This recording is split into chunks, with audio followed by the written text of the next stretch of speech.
I'm Rachel Wilson, 34, a colonel in the Air Force. When I walked into my sister Diana's wedding reception in full military dress, for stars gleaming on my uniform, the entire room froze. After being deliberately erased from the invitation list, seeing their shocked faces was worth it. My parents had rejected my military career for years, favoring Diana, who followed their blueprint. But what they didn't know was that her fiancé, Justin, that defense contractor VP they adored, had secrets. And I brought evidence that would change everything. Before I continue my story, I want to know where you're watching from today. This family betrayal changed my life forever, and if you've ever felt excluded by those who should love you most, you'll understand why I couldn't stay silent. Hit that like button if you've ever had to stand up to your family, and subscribe to hear more stories about finding strength when blood ties aren't enough. Now, let me take you back to where it all began. Growing up in Portland, Oregon, my sister Diana and I were raised with silver spoons in our mouths. The Wilson name meant something in the business community. Our sprawling home in West Hills overlooked the city, and our parents Margaret and Frank Wilson made sure we understood our place in society from an early age. The Wilson daughters will continue our legacy, my father would say at dinner parties, his hand firmly on Diana's shoulder while I sat quietly across the table. Diana was 2 years younger, but somehow always seemed to be the primary focus. She was gentle, agreeable, and most importantly to my parents, compliant. From an early age, our paths diverged. While Diana showed interest in business and social connections, I was drawn to service and structure. In high school, I joined ROTC, while Diana headed the Future Business Leaders Club. My mother would wrinkle her nose whenever I came home in uniform. "Rachel, darling, military service is so common," she'd say, lips pursed around the word common as though it tasted bitter. "The Wilsons have never been soldiers. We employ people. We don't serve others." The disconnect grew when I announced my plans to attend the Air Force Academy after graduation. The dinner that night was frigid. "This family has connections to Ivy League schools," my father reminded me, knife cutting precisely through a steak. "Your grandfather sits on boards. We donate buildings. And you want to throw it all away to become what? A glorified government employee?" Diana, 16 then, watched silently from across the table, eyes darting between us. Even then, she knew better than to side with me. I enlisted anyway, and the day I left for basic training, only my Aunt Elaine came to see me off. My mother claimed a migraine, my father had urgent business, and Diana sent a text wishing me luck but saying she couldn't upset our parents by coming. Over the years, as I rose through the ranks, our family dinners during my rare visits home became increasingly strained. My achievements were minimized or ignored entirely. When I was deployed, my parents told their friends I was away on government business, never specifying military service. Diana, meanwhile, joined our father's investment firm after graduating from Wharton. She became the daughter they showcased at charity galas and country club events. She dated men they approved of, sons of business partners, Harvard graduates, future politicians. The divide became a chasm when I moved into intelligence work. My specialized knowledge sometimes put me at odds with the defense contractors my father's firm invested in. At one holiday dinner, when I questioned the ethics of a particular weapons manufacturer that had recently faced scrutiny for selling to embargoed countries, my father slammed his fist on the table. "You've been brainwashed by government propaganda," he shouted. "These companies protect American interests." What he didn't say, but what I later discovered, was that his firm had significant holdings in that very company. Our last big fight happened 2 years ago, when I was promoted to colonel. I'd called to share the news, and my mother had sighed heavily into the phone. "Rachel, dear, when are you going to leave this phase behind and come join the real world? Diana is being considered for partner at your father's firm. She just bought that lovely condo in Pearl District. Meanwhile, you're still playing soldier." "I'm not playing anything, Mother. I've dedicated my life to this country." "Yes, well, dedication doesn't secure your future, does it? What man would want to marry a woman who's never home? Who puts herself in danger?" Diana has been seeing Justin Prescott, you remember, the VP at Meridian Defense? Now, there's a man with a future. That was the last real conversation we had. After that, communication dwindled to obligatory birthday texts and the occasional holiday card. I kept tabs on my family through Aunt Elaine, my mother's sister, who had similarly been cast as the family disappointment for becoming a professor instead of a socialite. She told me when Diana and Justin got engaged last spring, though I received no call from my sister. Through my work, I knew about Meridian Defense. They were a mid-sized contractor that had expanded rapidly in recent years, securing surprisingly large government contracts despite some questionable project deliveries. Nothing concrete enough to trigger an investigation, but enough to raise eyebrows among those of us monitoring defense spending. Justin Prescott had risen quickly through their ranks, from project manager to VP in just 3 years. His specialty was client relations, which often meant wining and dining government officials who approved contracts. I'd seen his name on guest lists for embassy functions and military contractor events. What my family couldn't know, was that in my position, I had access to intelligence briefings that sometimes included concerns about certain defense contractors.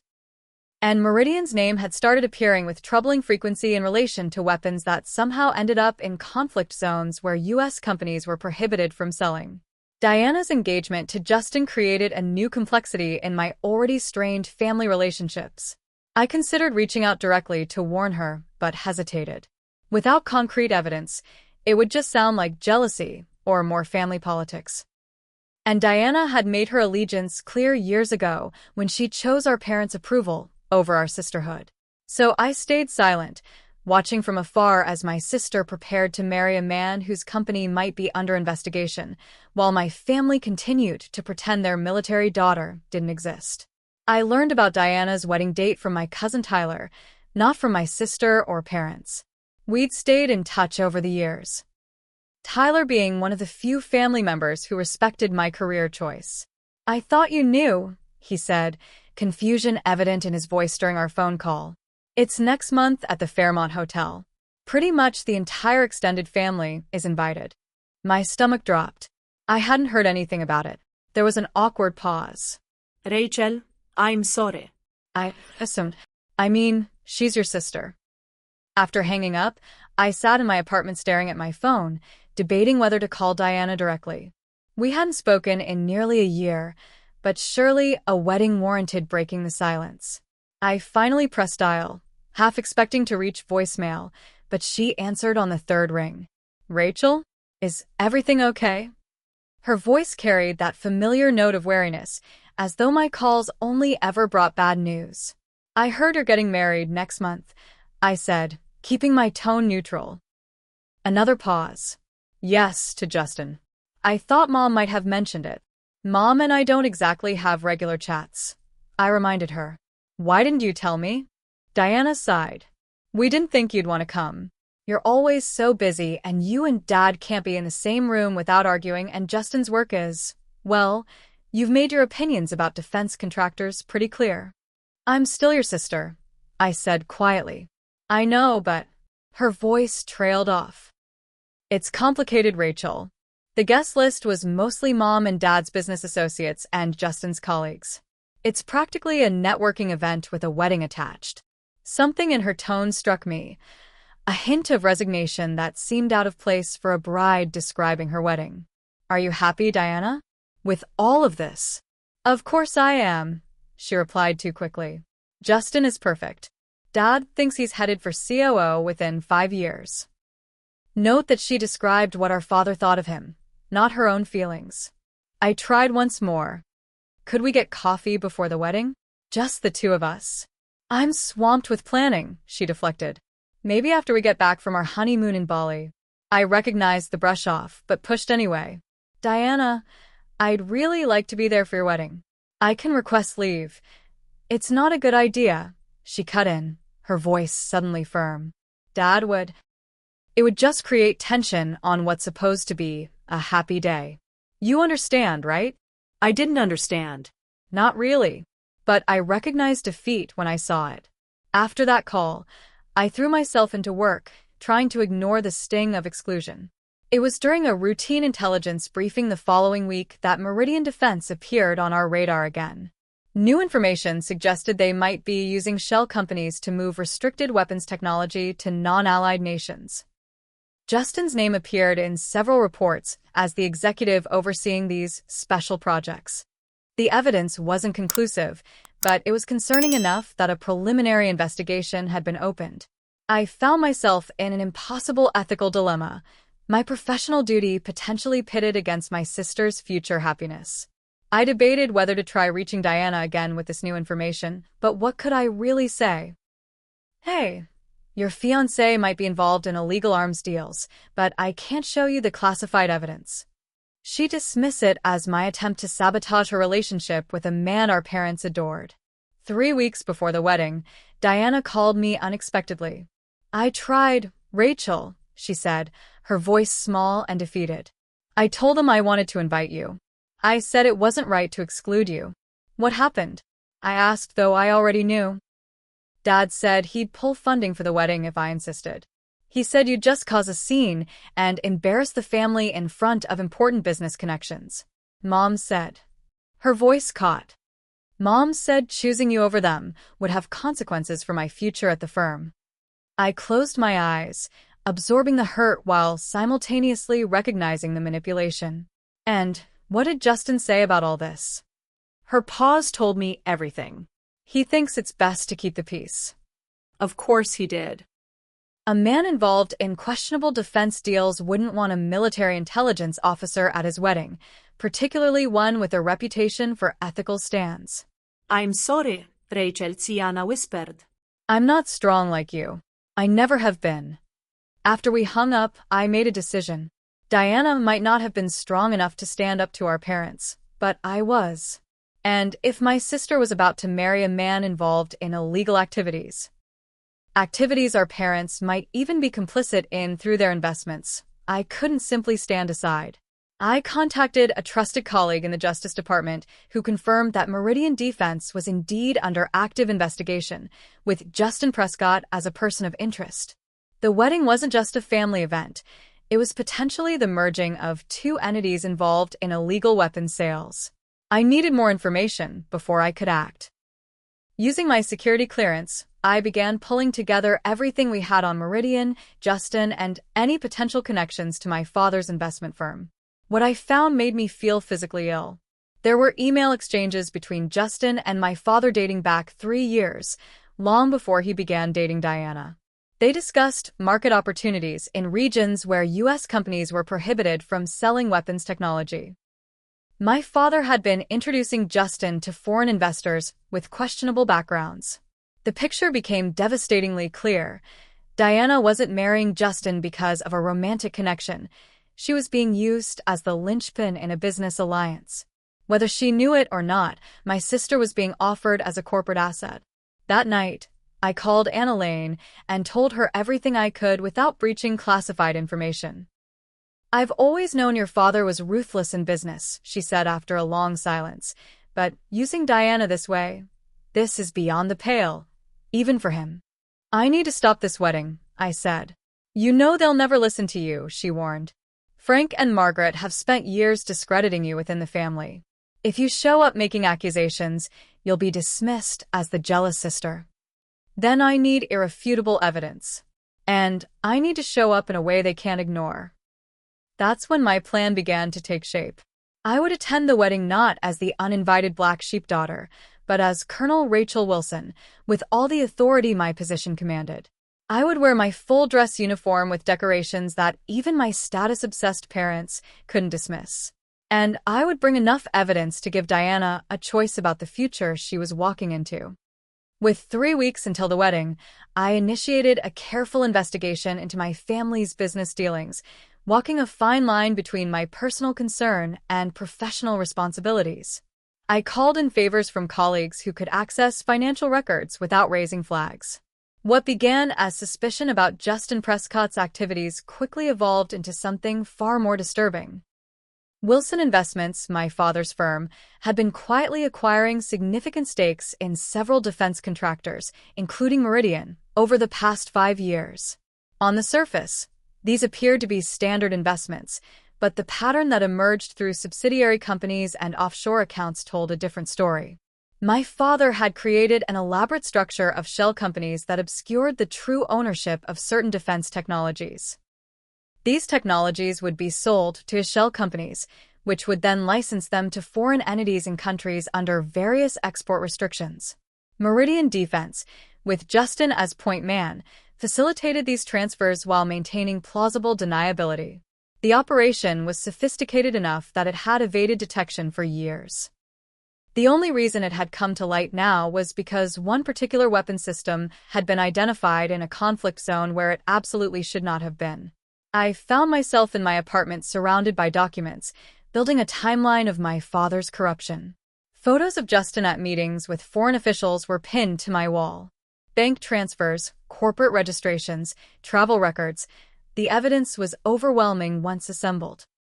But the most heartbreaking discovery came when I found Diana's name appearing in corporate filings from 2 years ago, before she had even met Justin. She was listed as a director of one of the shell companies, though I doubted she understood what she had signed. My father had been laying groundwork, using his own daughter's identity to further his schemes. I called Captain Harry Martinez, an old friend now working with the federal prosecutor's office specializing in arms export violations. "How certain are you about this information?" she asked after I explained what I'd found. "Certain enough that I'm willing to potentially destroy my relationship with my family," I replied. She was silent for a moment. "You know this is bigger than just your sister's wedding, right? If we're saying is accurate, this could involve violations of the Arms Export Control Act, international sanctions, and potentially even the Foreign Corrupt Practices Act." "I know." My voice was steady despite the churning in my stomach. "But I need to give my sister a chance to understand what she's walking into. She may be unknowingly implicated in this." "What exactly are you asking for, Rachel?" "Time," I said. "Don't move on this until after I've spoken with Diana at the wedding. She deserves to hear it from me first, not from federal agents showing up at her door." Harriet agreed to coordinate with the investigation team to delay any overt action until after the wedding date, but warned me that if there was any indication that evidence was being destroyed or that key figures were planning to flee, they would move immediately. As the wedding approached, I experienced some of the worst nightmares of my life, worse than during my deployments. I dreamed of Diana in a wedding dress splattered with blood money, of my father laughing as he sold weapons to shadowy figures, of my mother adjusting Diana's veil while whispering, "Just sign here, darling." I woke each morning exhausted and increasingly certain that I was doing the right thing, no matter how painful. My sister was being used as a pawn in a dangerous game, one that could end with her facing criminal charges alongside our parents and her new husband.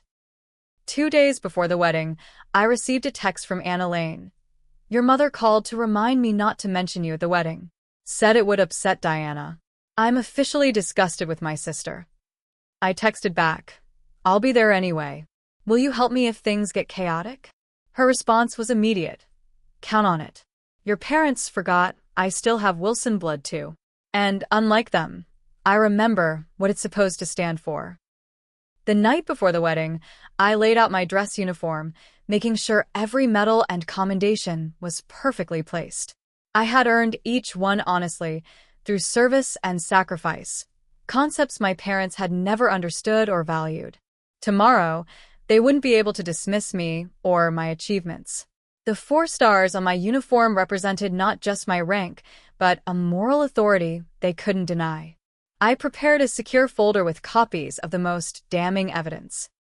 Nothing classified, but enough to make the situation clear to Diana. I included contact information for attorneys specializing in unwitting participation in financial crimes. I needed her to understand that I wasn't just trying to ruin her wedding, I was trying to save her future. As I finally drifted to sleep, I thought about Diana as she was when we were children, before our parents' expectations had driven us apart.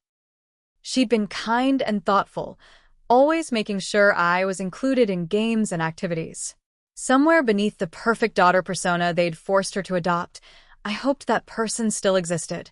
Someone who could recognize truth when confronted with it, even if it came from the sister she'd been taught to discount. Tomorrow would determine whether I still had a sister, or whether our family's corruption had destroyed that bond forever. The Fairmont Hotel in downtown Portland was decked out in extravagant floral arrangements, with white roses and orchids cascading from every surface. Security guards in dark suits stood at each entrance, checking invitations against a guest list. I watched from across the street for several minutes, observing the arrival of Portland's business elite in luxury vehicles. I had chosen to arrive during the reception rather than the ceremony. My goal wasn't to create a scene during their vows. That would only cast me as the villain in Diana's memory. Instead, I timed my entrance for when my father would likely be giving his toast, when all attention would be on the Wilson family narrative. Taking a deep breath, I straightened my uniform one last time and crossed the street with a confident stride that 15 years of military service had ingrained in me. The first security guard noticed me approaching and stepped forward, hand raised. "Invitation, ma'am?" "I don't have one," I said calmly. "I'm Colonel Rachel Wilson, United States Air Force. The bride is my sister." He frowned, consulting his tablet. "I'm sorry, but there's no Rachel Wilson on the approved list. I can't let you in without authorization." I maintained steady eye contact. "I understand you're doing your job. I'm going to show you my military ID, and then I'd like you to call your supervisor."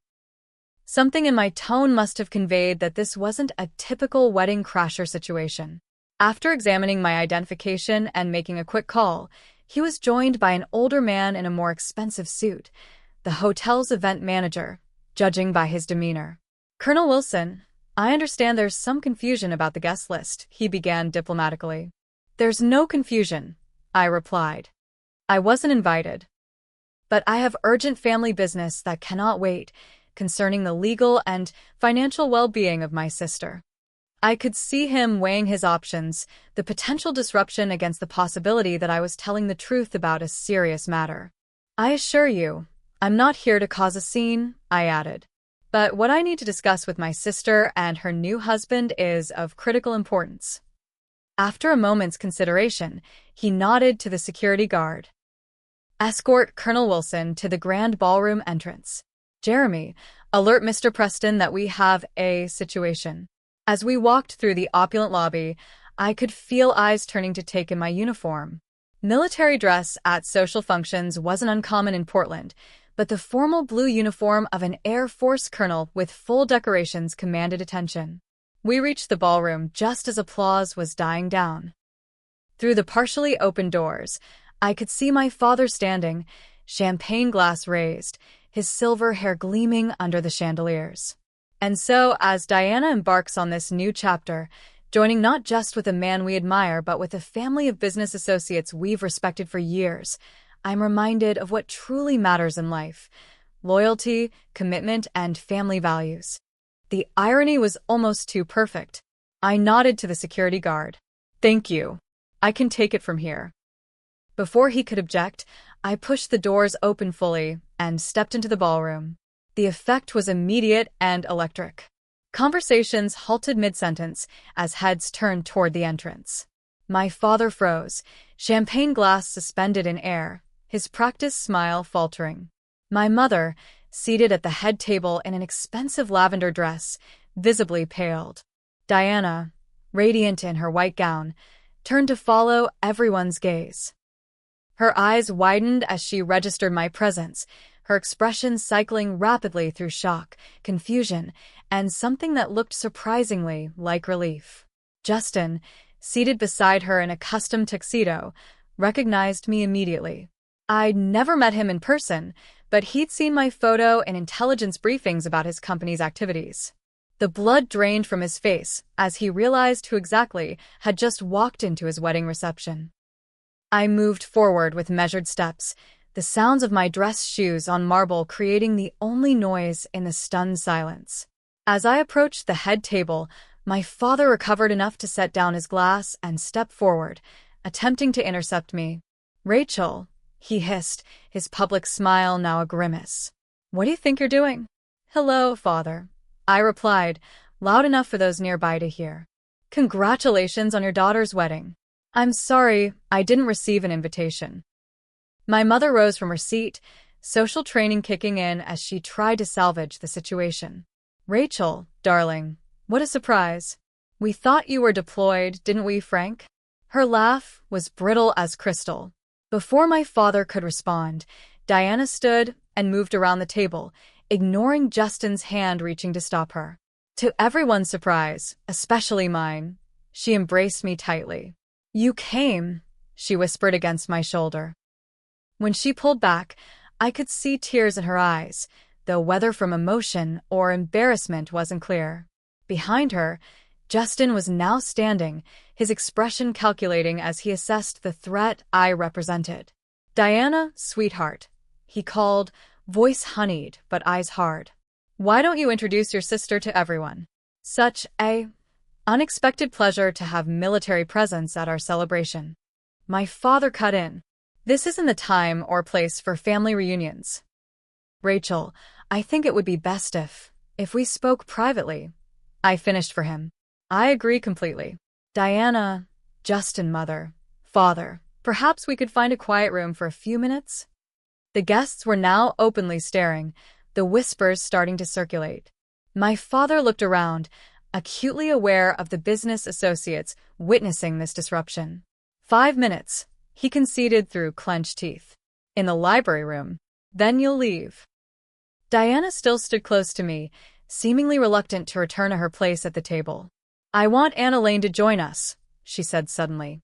My mother started to object, but Diana cut her off with unexpected firmness. It's my wedding day. If we're having a family meeting, I want Anna Lane there. From the corner of the room, Anna Lane was already making her way toward us, determination in every step of her sensible heels. As our small group moved toward the exit, my father signaled to the band, which immediately started playing to fill the awkward silence.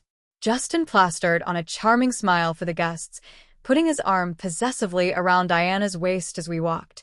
Just what do you think you're doing? He murmured to me, smile still fixed in place. This is a private celebration. Yes, I agreed quietly. Private celebrations are exactly your specialty, aren't they, Mr. Prescott? Private celebrations with foreign military officials in countries under arms embargoes. His step faltered almost imperceptibly, but he recovered quickly. I have no idea what you're talking about, Colonel. But bringing your work conspiracy theories to your sister's wedding is a new low, even for the family outcast. We reached the library room, a wood-paneled space with leather chairs and bookshelves that had probably never been opened. As the door closed behind us, shutting out the music and chatter, the temperature seemed to drop 10 degrees. My father turned on me, facade of civility evaporating. You have exactly 1 minute to explain yourself before I have security remove you. How dare you show up uninvited and create a spectacle? I stood my ground, meeting his gaze without flinching. I think you know exactly why I'm here. The question is whether Diana knows what she's really part of. Wait, I know this part gets intense, but I have to pause for a moment. If you're feeling that tension right now as my family confrontation reaches its peak, hit that like button. Trust me, what happened next in that library room changed everything, not just for me, but for Diana too. The truth was about to come crashing down on all of us. Make sure you're subscribed so you don't miss any part of how this family revenge story unfolds. Now, let's continue with what happened when the doors closed. The library door clicked shut, sealing us into a tense silence broken only by the muffled sounds of the reception continuing without its hosts. My father positioned himself in front of an ornate desk, attempting to command the room as he would a board meeting. My mother stood beside him, her perfectly manicured hands clasped so tightly her knuckles whitened. Diana hovered near the center of the room, Justin's hand still firmly on her waist. Aunt Elaine moved to stand slightly behind me, a quiet show of solidarity. This behavior is completely unacceptable, my father began, his voice low but vibrating with anger. You've always been selfish, Rachel, but disrupting your sister's wedding crosses a line even for you. I unclasped the secure folder I'd brought and placed it on the desk. Before you continue, I think you should see what I've brought. More of your military paranoia? My mother scoffed. Frank, we should call security now. Just look. I said, opening the folder and spreading out the first set of documents. These are corporate filings for shell companies established under Wilson Investments' umbrella. Companies that exist solely to circumvent arms export restrictions. Justin stepped forward, trying to appear casual as he glanced at the papers. What is this supposed to be? Some kind of joke? These, I continued, laying out another set of documents, are financial transfers between those shell companies and certain officials in restricted countries. And these, I added, placing down surveillance photos, are you, Justin, meeting with those same officials in Geneva, Singapore, and Dubai. Diana moved closer, her wedding dress rustling as she peered at the evidence. I don't understand. What does this have to do with our wedding? Diana, honey, your sister is clearly jealous of your happiness, my mother interjected quickly. She's fabricated this nonsense to try to ruin your special day. I turned to my sister directly. Diana, Meridian Defense, Justin's company, has been selling restricted weapons technology to embargoed nations. Our father's investment firm has been facilitating these deals through shell corporations. And most disturbing of all, they've been using your name and identity on some of these corporate filings without your knowledge. Diana's face paled. What? That's not possible. I would know if. Remember those documents Dad had you sign when you joined the firm?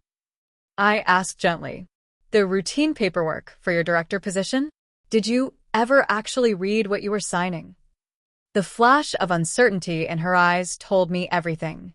This is absurd, my father growled. You come in here with some paperwork you've cobbled together from your government conspiracy theories. I pulled out my phone and pressed play on a recording. My father's voice filled the room. Justin, the Kuwaiti intermediary is in place. Once the tech transfers through their subsidiary, we'll have complete deniability. The Wilson-Prescott connection provides perfect cover, business and family united. No one will look too closely at wedding-related transfers. My father lunged for the phone, but I stepped back, stopping the recording. I have 2 hours of similar conversations. Would you like me to play the one where you discuss using Diana's signature without her knowledge? Or perhaps the one where you laugh about how she'll be the perfect shield because she's too trusting to ask questions. Diana's face crumpled as the truth sank in. She turned to Justin, her voice barely audible. Did you only propose to me because of some business arrangement? Justin's charming facade slipped. Diana, don't be ridiculous. Of course I love you. Your sister is twisting things. When did we meet, Justin? Diana asked suddenly. Tell me exactly how we met. He blinked, caught off guard by the specific question. At the charity gala for children's hospitals. You were wearing a blue dress. It was green, Diana said quietly. And it wasn't a children's hospital fundraiser. It was for literacy programs. She turned back to me, tears now streaming down her face. How long has this been going on? The relationship between Justin and Dad? At least 3 years, I answered honestly. Before you two ever met. My mother stepped forward, attempting to take Diana's hands, but my sister pulled away. Darling, you're overreacting. Business and personal relationships often overlap in our circles. It doesn't mean Justin doesn't care for you. Stop it, Margaret, Aunt Elaine interjected, her voice sharp. Stop manipulating her. For once in your life, let your daughter see the truth. Diana looked back at the documents on the desk, then at the wedding ring newly placed on her finger. All those business dinners where you two would talk for hours while I sat there smiling, you weren't including me in the family business. You were using me as cover. Justin's demeanor changed, desperation entering his voice. Diana, baby, let's not do this here. We can discuss this privately on our honeymoon. There isn't going to be a honeymoon, I cut in. Federal agents are preparing to move on Meridian Defense and Wilson Investments. I've only delayed them by coming to you first. The color drained from both my father's and Justin's faces. You've done what? My father whispered, genuine fear replacing anger. I've reported what I found, as was my duty. I replied evenly. The only reason arrests haven't already been made is because I convinced them to let me warn Diana first. She deserves to know what she's been dragged into. Justin suddenly bolted for the door, but Aunt Elaine moved surprisingly quickly, blocking his path. "Running looks like an admission of guilt, young man," she said coldly. He spun back toward us, panic now evident in his eyes. "Diana, you have to believe me. I never meant for you to be involved. Your father assured me you'd be protected no matter what." "Protected?" Diana repeated, incredulous. "You were willing to let me unknowingly participate in illegal activities that could send me to prison, and you call that protection?" My father attempted to regain control of the situation. "No one is going to prison. These are regulatory misunderstandings that our lawyers will clear up. Rachel is exaggerating the situation to drive a wedge between us, as she's always done." "The evidence isn't coming just from me," I clarified. "International intelligence agencies have been tracking these weapons. They've turned up in conflict zones where American companies are banned from selling. People have died, Father. This isn't a regulatory misunderstanding." Diana sank into one of the leather chairs, her wedding dress pooling around her. "All this time, all the times I defended you both to Rachel, and you were using me." She looked up, tears streaming down her face. "Was anything real? Was I ever anything more than a convenient pawn in your business dealings?" My mother rushed to her side. "Of course, darling. We love you. We only wanted what was best. What was best for your bank accounts and social standing," Diana finished bitterly. "Not what was best for me." Justin made another attempt. "Diana, I admit the initial introduction was arranged by your father. But what developed between us was real. You have to believe that." Diana looked at him with new eyes, clearer, harder eyes than I'd ever seen her use. "Did you know my name was on corporate documents for illegal arms deals?" His hesitation was damning. "Did you?" she pressed, rising from the chair. I knew your father had made you a director of certain subsidiaries. For tax purposes, he said. And you didn't think I deserved to know that my name was being used in potential felonies?" Her voice rose for the first time. "You were willing to let me walk into a marriage based on a lie, potentially facing criminal charges if things went wrong?" Justin looked desperately toward my father for help. My father sighed heavily, dropping the righteous indignation and shifting to his negotiation posture. "Rachel, what do you want? Money? A position in the firm? Whatever it is, we can discuss it like adults, without involving outside parties." I shook my head in disbelief. "This isn't the negotiation. This isn't about what I want. It's about Diana having all the facts before she ties herself legally to a criminal enterprise." I turned to my sister. "Diana, I know we've grown apart over the years. I know you've chosen their path time and again. But this time, you need to make a choice with full information. You can stay here, continue with this wedding, try to salvage what you can with Justin and our parents. Or you can walk away now, before you're further implicated in their schemes." "She's not going anywhere," my father snapped. "Diana, if you leave with her, you're cut off. Completely. No more position at the firm, no trust fund, no family support. Is that what you want? To throw away everything for some misguided loyalty to a sister who couldn't even bother to stay in touch?" Diana looked between us, the weight of 28 years of family conditioning visible in her hesitation. Justin seized the moment, dropping to one knee before her, taking her hands. "Diana, I love you. Yes, our relationship may have started because of business connections, but what we have now is real. Don't throw it away based on your sister's accusations." For a terrible moment, I thought she might believe him. Then Diana pulled her hands free and slowly removed her wedding ring. "If what we had was real," she said quietly, "you would have protected me from this. You would have told me the truth before I walked down that aisle." She placed the ring in his palm and closed his fingers around it. Then she turned to our parents. "I've spent my entire life trying to be the daughter you wanted. I followed every direction, met every expectation. And this is how you repay that loyalty? By using me as a pawn in illegal business dealings?" My mother began to cry, elegant tears that didn't disturb her makeup. "Diana, please. Everything we've done has been for this family's legacy. For your future." "A future that might include prison time?" Diana asked sharply. No, thank you. She turned to me, her expression both vulnerable and determined. What happens now? Federal agents will be moving on Meridian and Wilson Investments, probably within hours, I explained. They'll want to question everyone involved, including you. But I've made it clear that you were an unwitting participant. If you cooperate fully, you should be protected from charges. Aunt Elaine stepped forward. Diana can come stay with me while this gets sorted out. Absolutely not, my father thundered. Diana, you are not leaving this building with them. Think about what you're doing. Diana straightened her shoulders, and in that moment, I saw a strength in my sister I hadn't witnessed since we were children. I am thinking clearly for perhaps the first time in years. She turned to me. Rachel, I want to leave. Now. Justin made one last desperate attempt, grabbing Diana's arm. You can't do this. We're married now. You have obligations. Actually, Aunt Elaine interjected with a small, satisfied smile. The marriage isn't legally binding until the license is filed, which happens tomorrow. I gently removed Justin's hand from my sister's arm. I suggest you focus on finding a good lawyer, Mr. Prescott, rather than coercing my sister. My father made a move toward us, but I stepped between him and Diana. It's over, Father. The authorities already have everything they need. The only question now is how Diana moves forward. He glared at me with a hatred I'd never seen before, not even during our worst arguments. You've destroyed this family.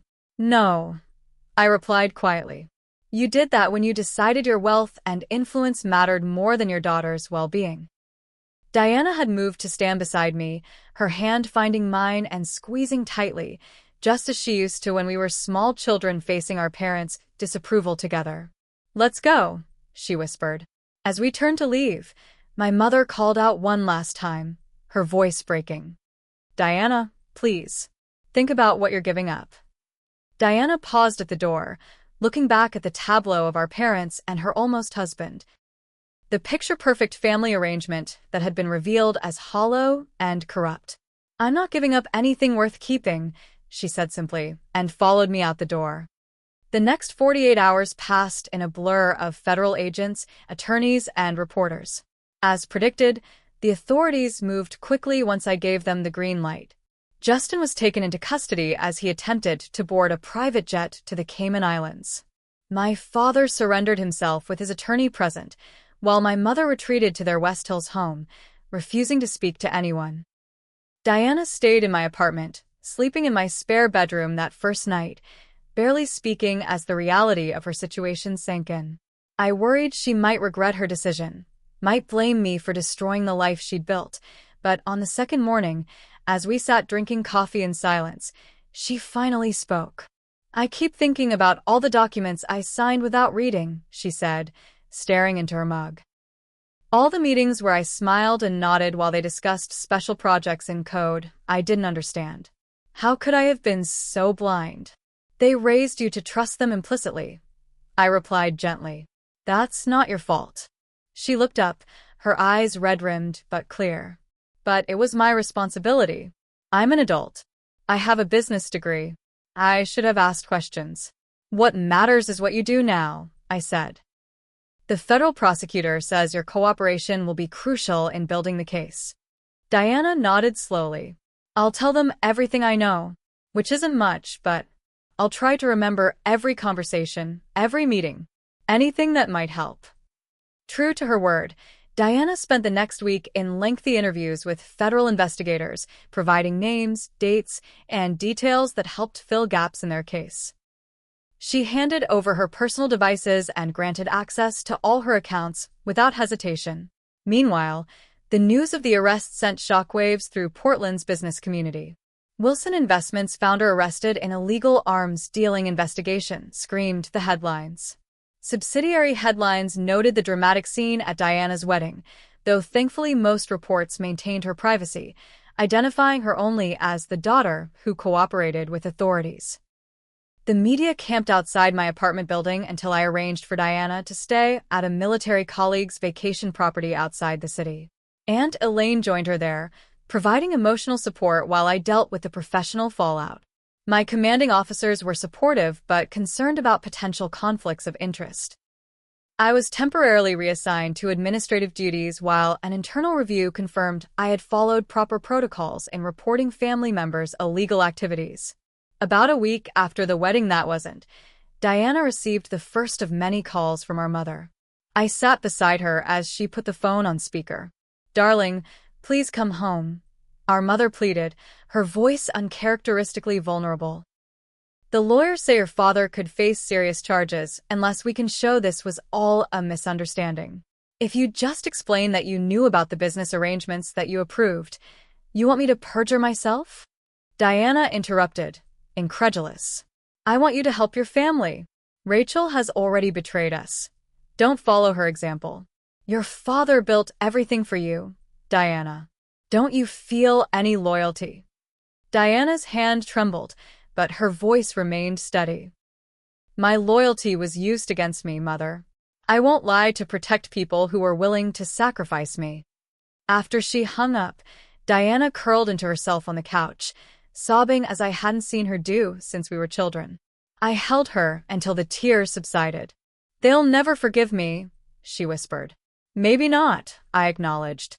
"But you'll forgive yourself, and that matters more."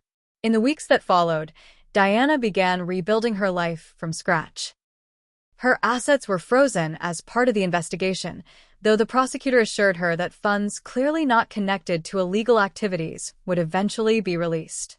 In the meantime, she moved into my apartment permanently. I introduced her to my circle of friends, other military officers, intelligence analysts, and their partners, people whose values centered on integrity rather than social climbing. Initially shy around them, Diana gradually opened up, particularly to my friend Captain Martinez from the prosecutor's office, who took her under her wing. "Your sister is remarkably resilient," Harriet told me one evening after Diana had gone to bed. "Most people in her position would be falling apart or hiring the most expensive defense attorney to distance themselves from the case. She's doing neither. She's stronger than anyone gave her credit for," I replied, "including herself." 3 months after the wedding, the first indictments were handed down. Justin faced multiple counts of violating the Arms Export Control Act, conspiracy, money laundering, and fraud. My father was charged as a co-conspirator, with additional charges of tax evasion. Even my mother faced charges related to financial fraud, though lesser than the others. Diana received immunity in exchange for her testimony, though the psychological weight of testifying against our parents would prove heavy. The night before her first court appearance, she came into my room, reminiscent of when we were children and she'd seek refuge from nightmares. "Do you think I'm doing the right thing?" she asked, sitting at the foot of my bed. "I think you're doing the hard thing," I answered. "Which is usually the right thing." She nodded slowly. "I keep thinking about all the family dinners where they criticized your career choices, said you were wasting your potential. All while they were breaking the laws you were sworn to uphold. The irony isn't lost on me," I said with a wry smile. "I'm sorry I didn't defend you more," she whispered. "I was so afraid of losing their approval that I let them drive us apart. We're together now," I reminded her. "That's what matters." The media attention intensified as the trial preparations began. Diana was approached by publishers offering book deals to tell her story and by production companies interested in movie rights. She declined them all, preferring to focus on rebuilding her life away from the spotlight. With Aunt Elaine's guidance, Diana began volunteering at a veterans support organization, finding purpose in helping others who had served. The experience opened her eyes to the real-world impact of military service, and, by extension, the human cost of illegal arms dealing. "I think I finally understand why you chose the path you did," she told me one evening as we walked along the Willamette River. "It was never about rejecting the family. It was about serving something larger than yourself." 6 months after the wedding, Diana received an unexpected visit from one of Justin's colleagues who had avoided indictment. He approached her after a court session, asking to speak privately. "Justin wanted me to give you a message," he said, looking uncomfortable. "He says he really did love you in his way. That not everything was a lie." Diana considered this for a moment before responding. "Tell him I hope he finds the courage to tell the complete truth. It's the only way forward. As the criminal proceedings continued, Diana began to form a new identity separate from the Wilson name and all it had represented. She enrolled in courses at Portland State, exploring fields she'd never been allowed to consider. She cut her hair short, adopted a simpler wardrobe, and gradually shed the careful mannerisms our mother had instilled. "I'm thinking of changing my name," she told me one night over dinner. "Not legally. I'll still testify as Diana Wilson, but afterward. A fresh start." "Any ideas?" I asked. "I was thinking of using Mom's maiden name, Harrison. It still connects me to Anna Lane, but separates me from Dad's legacy. Diana Harrison. It suited her. The woman she was becoming rather than the puppet she'd been. 9 months after the wedding, my sister went on her first date since the ordeal began, with a public defender she'd met through Harriet. I helped her get ready, lending her a casual dress that was worlds away from the designer clothes she'd once worn. "What if he's only interested because of the case?" she fretted, applying minimal makeup. "I'm practically a true crime story now." "Mark works with people accused of crimes every day," I reminded her. "He's hardly a scandal chaser." She returned from the date with a tentative smile I hadn't seen in ages. "He didn't ask about the case at all," she reported with wonder. "We talked about books and hiking and his volunteer work teaching literacy in prisons." "Sounds promising," I observed. "He asked if you and I would both like to join a group hike this weekend." Her eyes sparkled. "I think he wants your approval." Smart man, I replied, smiling. As the 1-year mark of the ill-fated wedding approached, our parents' case moved toward resolution. My father, facing the most serious charges, accepted a plea deal that would still likely mean years in prison. My mother, claiming ignorance of the full extent of the illegal activities, negotiated a shorter sentence. The night after the plea deals were announced, Diana and I had dinner with Anna Lane at her faculty housing apartment. "I never thought it would end this way," Anna Lane said, pouring wine for us. "Frank was always ambitious, always cutting corners, but this was beyond anything I imagined."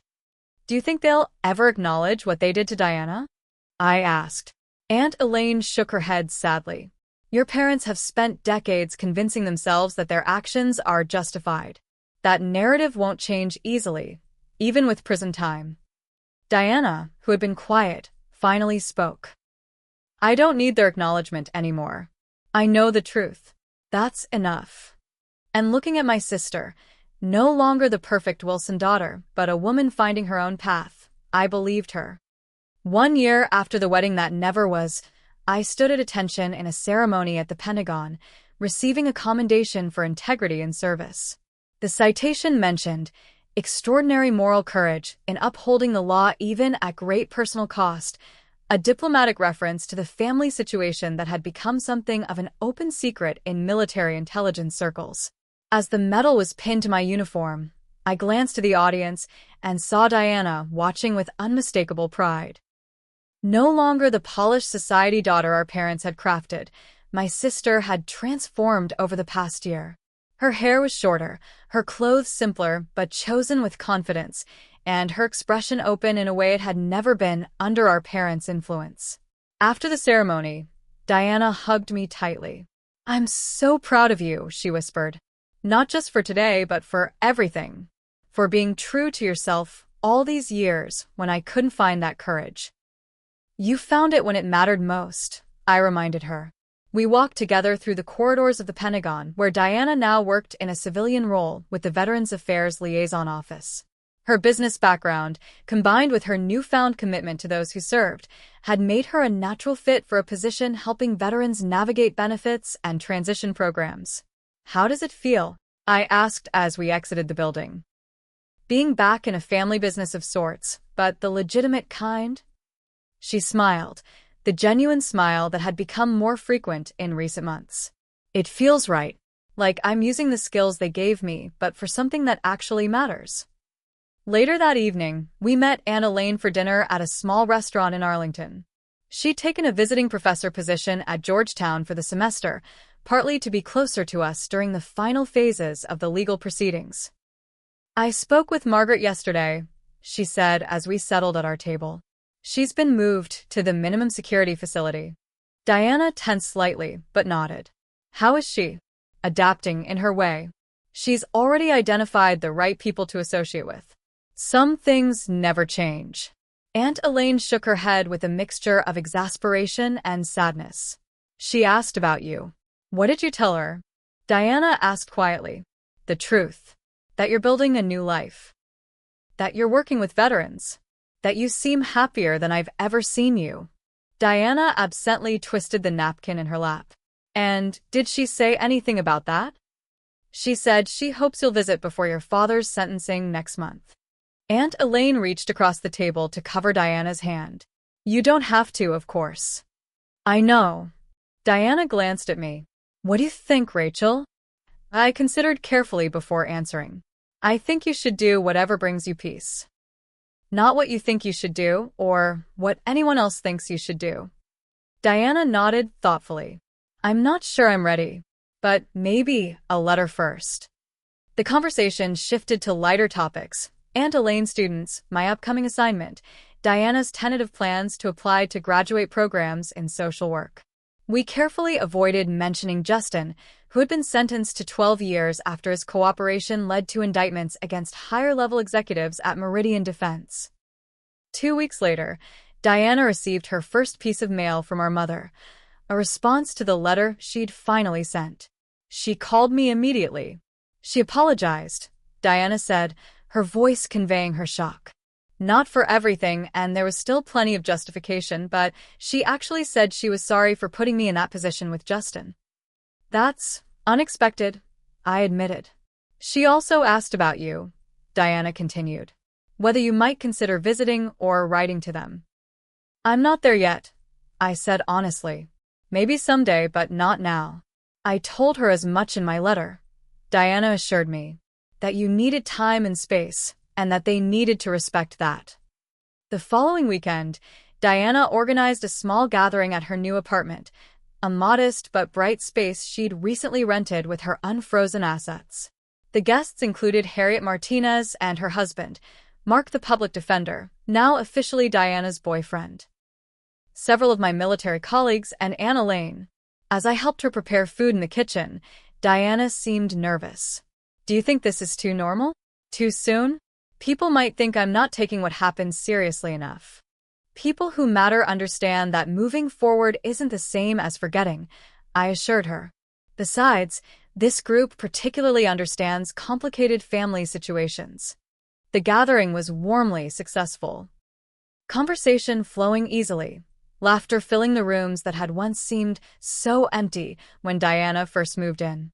Watching my sister refill drinks and engage animatedly with her guests, I marveled at her resilience. The woman before me bore little resemblance to the carefully programmed daughter who had stood beside Justin at the altar a year ago. Aunt Elaine joined me by the window, following my gaze to where Diana was showing Mark photos from her recent volunteer trip with a veterans outdoor program. Your parents had it backwards, you know, she said quietly. They thought Diana was the malleable one, the one who would always follow their lead. And they thought you were the rebel who would never find her place. And instead, Diana found the strength to remake herself entirely when her world collapsed. And you knew exactly who you were all along. She smiled at me with affection. I'm proud of you both. The evening concluded with Mark suggesting we all gather at his family's cabin for Thanksgiving, a holiday that had always been a formal, appearance-focused affair in the Wilson household. Nothing fancy, he emphasized. Just good food and good company. Diana caught my eye, silently asking if I was comfortable with the plan. I nodded, genuinely warming to the idea of a holiday centered on gratitude rather than performance. The week before Thanksgiving, our father's sentencing was finalized, 8 years in federal prison, with the possibility of parole after 5. Diana attended the hearing alone, at her own insistence. She returned to my apartment afterward, emotionally drained but oddly peaceful. He apologized to me in his statement to the court, she said, removing her sensible pumps. Another departure from the stilettos our mother had insisted were appropriate professional attire. Said he never meant to put me at risk. Do you believe him? I asked carefully. She considered the question honestly. I believe he believes it. Dad always had a remarkable ability to rewrite history in ways that preserved his self-image. But it doesn't really matter anymore whether I believe him or not. I know who I am now, and that's what counts. Thanksgiving at Mark's family cabin proved to be exactly what we all needed. A weekend of simple pleasures far removed from the Portland society circles where we'd been raised. We hiked in the crisp autumn air, helped prepare meals in the rustic kitchen, and played board games late into the evening. Diana and Mark's relationship had deepened into something solid and supportive, while I found myself enjoying conversations with his brother Thomas, another lawyer with an interest in international policy. On the drive back to the city, Diana broached a subject we'd been dancing around. "I've been thinking about legally changing my name," she said, eyes on the road ahead. "Not to Harrison like I mentioned before, but I wondered how you'd feel if I took Bailey, after Grandma Bailey." Our maternal grandmother had been something of a rebel herself, marrying beneath her station for love and maintaining an independent spirit that had clearly skipped a generation with our mother. "I think she'd be honored," I said, genuinely touched. "Diana Bailey has a good ring to it. And we'd still be sisters, even with different last names," she added, glancing at me. "We were always sisters," I replied, even during the years when we were pulled apart. The holiday season brought a flurry of activity: Diana's graduate school applications, my preparation for a new assignment, and joint efforts to finalize the sale of our childhood home. Our mother had agreed to liquidate assets to pay restitution, and neither Diana nor I wanted to preserve the house that had been the setting for so much manipulation.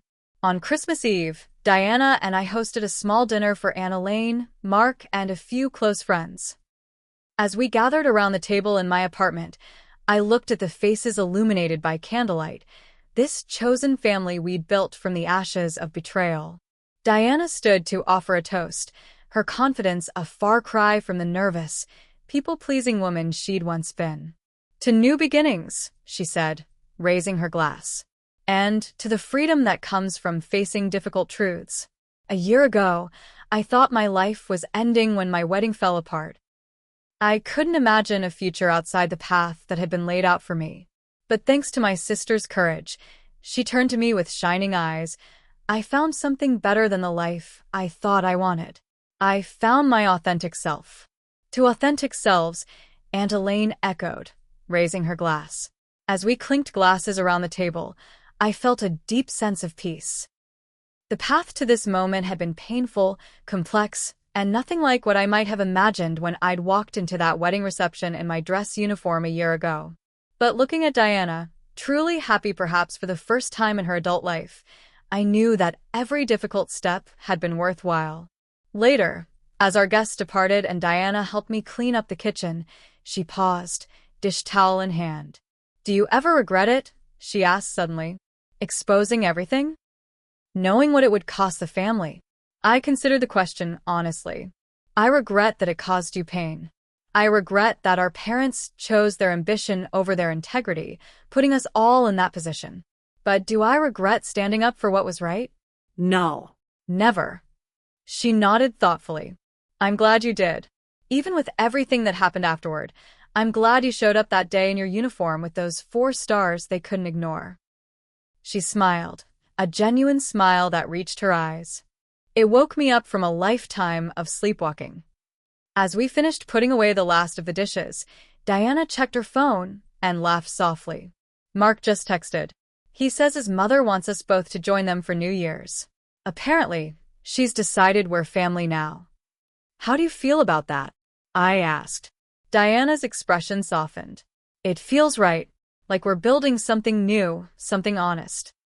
She looked around the apartment that had become our shared sanctuary during the most difficult year of our lives. "I think this is what family is supposed to be, people who see you clearly and love you anyway, not people who use you as pawns in their own games." I hugged my sister tightly, overwhelmed by how far we'd come. From the estranged siblings we'd been, to the united front we'd become, our journey had been unexpected but ultimately healing. "Happy holidays, Diana Bailey," I said, testing out her chosen name. She beamed. Happy holidays, Colonel Rachel Wilson. Here's to family, the kind we choose and the kind that chooses us. As we planned our future gatherings, holiday traditions, and the ongoing process of healing, I knew that the family we were building now, based on truth, respect, and genuine care, was stronger than anything our parents had created with their wealth and social connections. Some ties, it turned out, were more powerful than blood or obligation. The ties of choice, of integrity, and of standing together when it would have been easier to look away. I hope this story resonates with those of you who've faced difficult choices about family loyalty versus personal integrity. Have you ever had to stand up against family pressure to do what you knew was right? Or found yourself rebuilding relationships after betrayal? Share your experiences in the comments below. If my story of returning to my sister's wedding wearing those 4 stars they couldn't deny touched you, please like this video and subscribe for more stories about finding strength in unexpected places. Thank you for listening to my journey from family outcast to the person who ultimately saved my sister from a life built on lies. Sometimes the most painful moments lead to the most beautiful new beginnings.